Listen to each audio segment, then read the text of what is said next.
Welcome to Bed Crime Stories podcast. I'm your host, T, and if true crime is your jam, and like me, you enjoy delving into unsolved cases, trying to figure out who done it, please consider subscribing. Also, if you find value in my content, please do me a favor and hit that like button. Dylan Jamie Rounds became part of a tragic group of people on Saturday, May 28th, 2022, the day he disappeared in Lucin, Utah.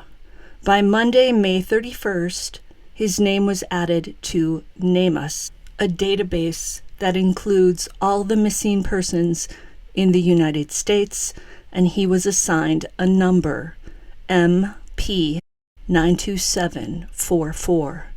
Dylan would have turned 20 years old on August 1st. Imagine that, 20 years old, with his entire life ahead of him. Dylan didn't just wander off into the desert. Someone intervened that day, likely early in the morning when he was trying to get his grain truck under the shelter of the grain shed. And that person most likely took Dylan's life. We know Dylan's a fighter, and he would not have gone willingly, and he would not remain passive if someone tried to hold him captive. We also know that Dylan told his grandmother at 6:51 a.m. that he would call her back after he got his grain truck sheltered, and he walked the 5 miles back to his farm. He never made that call. Here's what NamUs recorded about the circumstances of Dylan's disappearance.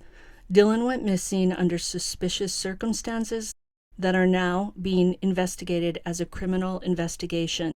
Dylan spoke with his grandmother on 5/28/2022 and told her that he was putting his grain truck away and will then be walking to his trailer approximately 5 miles away. Dylan then stated that he would call his grandmother back, and he wasn't heard from again after that phone call. A substantial search was done of the vast desert in Lucin, Utah, but he has not been located at this time. Dylan's entry in NamUs also includes a description of his primary vehicle, a 2015 Ford F-150 Burgundy truck. Here's what it says. Dylan's vehicle was found at his residence and later processed as evidence. The truck was locked and the key fob was missing. However, the key fob was brought back and placed in the residence by an unknown person. End quote. Did you catch that last bit? It reads, the key fob was brought back and placed in the residence by an unknown person. Who was that unknown person who invaded not only Dylan's truck, but also his trailer and his life? Is it Jim Brenner? He's been named a suspect in Dylan's case, and Dylan's boots were found near his trailer. Now, everyone says, what kind of alleged perpetrator would leave damning evidence like a person's boots so close to his home? Well, a smart perpetrator with a lot of energy that weekend would not have done that. Someone with that energy to hide a body really well and far enough away that it hasn't yet been found, you'd think would also have thought to hide those boots. But we don't know 59-year-old Jim Brenner. We've seen one grainy photo of him, but it's clear that he doesn't have the physique of someone who works out a lot and runs marathons.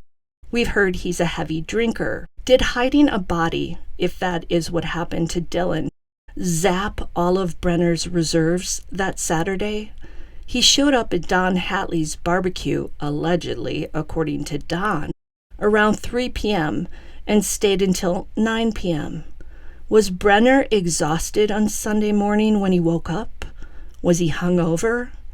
Did he maybe miscalculate how much time he had to clear away all the evidence? In his mad dash to perhaps power wash Dylan's truck, his F-150 Burgundy truck, and in his mad dash to power wash the ground around it and wipe all the doorknobs down to get rid of fingerprints, did he forget about those boots? Was he unaware that Dylan actually had loved ones who kept in constant touch with him? Dylan's mom has said that Dylan was always in touch with at least one person in the family and with his friends, and Kurt Wadsworth supported that when he said that Dylan was always on the phone talking to someone. Brenner seems to be a loner without any family checking in on him. Maybe he didn't realize that Dylan's mother and father would practically fly to Lucerne as soon as they heard their son was missing. I bet he didn't have a clue they'd show up in Lucerne by Monday. Maybe Brenner forgot about the boots. It was the last thing maybe on his to-do list, and it slipped past his harried mind. Until the next time on Bed Crime Stories. Now do me a favor, smash that like button. It's a free way you can help me survive in the YouTube universe.